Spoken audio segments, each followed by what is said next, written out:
পুরো কুয়াশায় ঢাকা একটা শীতের সকাল।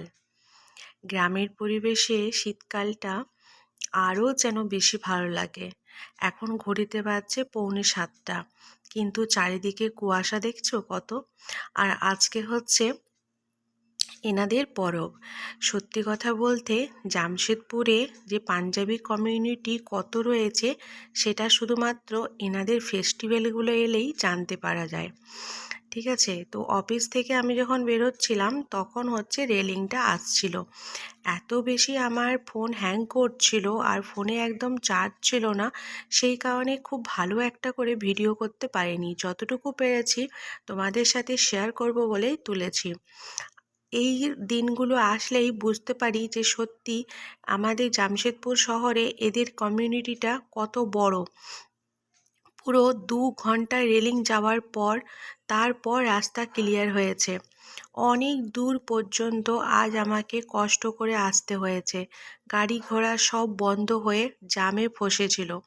এবার আমার বাড়ি আসতে আরও অনেক দেরি হয়ে যেত যদি আমি জ্যামের মধ্যে থাকতাম। তাই আমি কি করলাম, অফিস থেকে বেরিয়ে সোজা হাঁটা শুরু করলাম। তো সেটাই তোমাদেরকে বলবো। তার আগে দেখো, সন্ধেবেলা বাড়ি ফিরে এসে বানাচ্ছি আলুর পরোটা। সোনাই তো খেতে পারবে না, সোনাইয়ের জন্য বানাচ্ছি রুটি আর আমাদের জন্য বানাচ্ছি আলুর পরোটা। শীতকালেই বেশ ভালো ভালো খাবারগুলি খাওয়া যায়। আর তখনও যদি আমাদের সর্দি থাকে, কফ থাকে, মাথা ব্যথা থাকে, পা ব্যথা থাকে, তাহলে এই ভালো খাবারগুলি আর কবে বানিয়ে খাবো বলো। শরীর মানেই রোগ জ্বালা অসুখ বিসুখ হবেই, তার মধ্যেই নিজেদেরকে মানিয়ে চলতে হবে আর খাওয়া দাওয়াও করতে হবে। এই দেখো, আলুটা এখানে বেশ সুন্দর করে মেখে নিয়েছি। আর তখন মনে পড়ছিল, ইস, এভাবে যদি আলু মেখে একদিন বাড়িতে ফুচকা খাওয়া যায় এটা তাহলে হচ্ছে কেমন পিঠা হয়। আমার মা পাঠিয়েছিল বরের হাতে। সুন্দরভাবে আমার পরোটাগুলো কিন্তু হয়ে গেছে। শরীরের অবস্থা খেতেও খুবই কিন্তু খারাপ। হেভি টেস্ট হয়েছিল অফিস থেকে বন্ধুরা। বেরিয়ে না হলো 1 কিলোমিটার কিছু বলছিলাম, পিসির ফোন এসে গেছিল। তো আমার অফিস থেকে না হলেও 1 কিলোমিটার হবে, 1-1.5 কিলোমিটার। পুরো ট্রাফিক জ্যাম ছিল, যেহেতু আজকে পাঞ্জাবি কমিউনিটির ফেস্টিভ্যাল ছিল, তোমাদেরকে ব্লগে কিছুটা শেয়ার করেছি। অতটা রাস্তা পুরো সবকিছু জ্যাম। তো আমাকে ওই জ্যামের মধ্যে যদি আমি ওয়েট করে বাড়ি আসতাম তাহলে আমার বাড়ি আসতে 7টা-8টা বাজতো।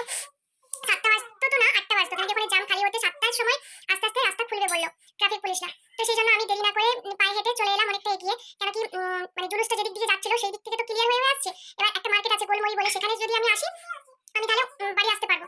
এবার এতটা পথ পায়ে হেঁটে এসেছি, আসার পথে অনেক কিছু খেয়েওছি, চা খেয়েছি, বিস্কুট খেয়েছি, লাড্ডু মিষ্টি খেয়েছি, যেহেতু ওখানে সবাইকে দেওয়া হচ্ছিল।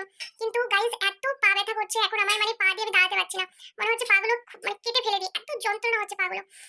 কিছু করার নেই। আমার যেখানে জায়গাটা, সেই অটো স্ট্যান্ডে আসলাম, তারপরে ও গোলমরি বলে যে জায়গাটা রয়েছে ওখানে আসলাম। ওখানে আরো অনেকেই ছিল আমার মতো ওয়ার্কিং ওমেন, তারা দাঁড়িয়ে ছিল। সবাই মিলে একটা অটো রিজার্ভ করলাম, করে আমরা বাড়ি আসলাম। এবার অটো স্ট্যান্ড থেকে আমার বাড়ি অনেকটাই হাঁটা পথ। বরকে ফোন করলাম যে একটু এসে নিয়ে যাও, আমি আর চলতে পারছি না। বাড়ি আসার পর সোনাইকে নিতে গেলাম পিসির বাড়ি, সোনাইকে খাওয়ালাম। এখন আবার রাত্রেবেলাতে কিছু খেতে হবে, তো ওই আমাদের জন্য আলুর পরোটা করলাম, আর দুপুরে তরকারি রয়েছে ফুলকপি আলুর ঝোল, ওই তরকারি দিয়ে যা হোক করে খেয়ে নেবো রাত্রিবেলা। আমি আর পাচ্ছি না কিছু করতে। আমি ছোলা ভিজিয়ে রেখেছিলাম, ভেবেছিলাম ছোলার একটু মশলা করে তরকারি করবো, আর তার সাথে আলুর পরোটা থাকবে, এবার টমেটো চাটনি দিয়ে খাবো। টমেটো চাটনি মনে হয় ফ্রিজে আছে, তো ওটা দিয়ে খাওয়া হয়ে যাবে। আর সোনাই প্রচুর দুষ্টুমি করছে, সোনাইও খাবারটা রেডি করে দিয়েছি, তো সোনাইকেও খাইয়ে দেবো। পিঠে নিয়ে বসেছি আর সোনাইও করে নিই, তারপরে কিছুক্ষণ পর তোমাদের সাথে ব্লগে আসবো। আর সোনাইকে ঠান্ডাও লেগে গেছে, তো নাক দিয়ে ওর সর্দি টর্দি বেরোচ্ছে, ওকে একটু তেল মালিশ করতে হবে। আর ওর তেলটা আমি একটু পায়ে মালিশ করে নেবো।